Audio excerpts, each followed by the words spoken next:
কিন্তু যার জন্য আহত হয়েছেন তিনি আমাদের ওসমান ভাই। সেই ওসমান ভাইকে যিনি যার কথা ছিল জুলাই পরবর্তীতে যে একটি ফিগার হয়ে উঠেছিলেন, যিনি চেয়েছিলেন আমরা যে স্থানে বসে আছি এই ঢাকা ৮ আসন নিয়ে সে নির্বাচন করবে, কিন্তু দুঃখের বিষয় সে মরার আগে তাকে যে শহীদ করা হয়েছে গুলিবিদ্ধ করে, সে তার আগে অনেক কথা বলেছেন। তার ভিতরে একটি কথা ছিল, আমাকে যদি মেরে ফেলা হয় তাহলে তোমরা যারা মারবে তাদেরকে ধরে একটি দৃষ্টান্তমূলক বিচার করো। কিন্তু ধিক্কার জানাই যাদের রক্তের উপর দিয়ে এই আমাদের ইউনূস সরকার বসেছেন ক্ষমতায়, ইন্টারিম সরকার, সেই সরকার তাদের রক্তের সাথে বেইমানি করতেছেন এবং তাদের সাথে বেইমানি করতেছেন। খুনিকে ধরা তো দূরের কথা, তার যে সে যে কোথায় অবস্থান করতেছেন সেটা পর্যন্ত আজ পর্যন্ত নিশ্চিত করতে পারেননি। রাস্তায় ৮-১০ জন পুলিশ তাকে মানে বুট দিয়ে লাথি মেরে, হাতের লাঠি দিয়ে গুল পেটানোর মতো পিটাইছে আমাদের আহমেদ রাব্বিকে।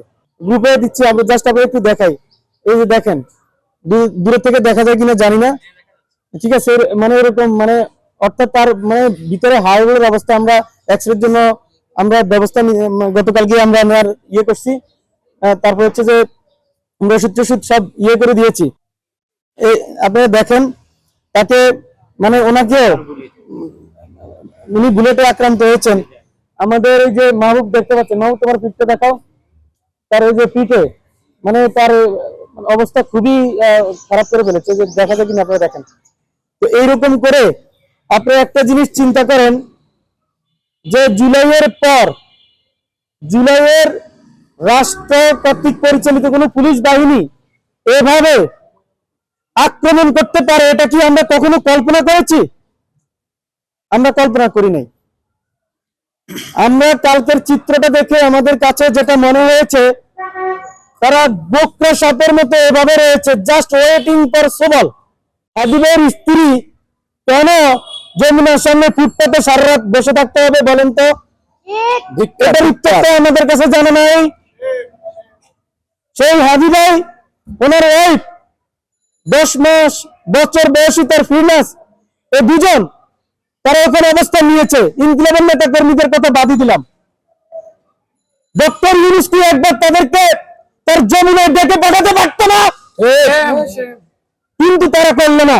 সারা রাত সেখানে আমাদের শহীদের স্ত্রী সেখানে রাত কাটাতে হয়েছে এই ফুটপাতের মধ্যে নেতাকর্মী সহ। তারপরে কি হলো, পরের দিনও তার সঙ্গে দেখা করলো না। দেখা না করে তারা সেখানে তাদেরকে উঠানোর জন্য তারা রাষ্ট্রের সব ধরনের আইফোন সেখানে ব্যবহার শুরু করলো। আপনারা বলেন, তারপরে হাবিবের ওয়াইফকে ডেকে ইউনূস যদি বলতো বা উনি যদি বলতেন যে তাদের তদন্ত চাচ্ছেন, একটা তদন্তের দাবি একটা সিটি জাতিসংঘকে দিবে, এটা কি রকেট সায়েন্স? এটা তো খুব সহজ একটা ব্যাপার, সেটা তিনি দিতে পারতেন। কিন্তু তারা এই শান্তিপূর্ণ উপায় অবলম্বন না করে দেশে একটা ইচ্ছাকৃত প্রয়াস সৃষ্টি করার ষড়যন্ত্রে লিপ্ত। কেন লিপ্ত? কারণ আগামী ইলেকশন হয়তো বা উপদেষ্টা পরিষদের অনেকেরই পছন্দ না। উপদেষ্টা পরিষদের অনেকেই ক্ষমতা ছাড়তে চাচ্ছে না। এটা তারা যে করেই হোক একটা দেশে প্রয়াস বাজিয়ে তার কিছু একটা করতে চায়।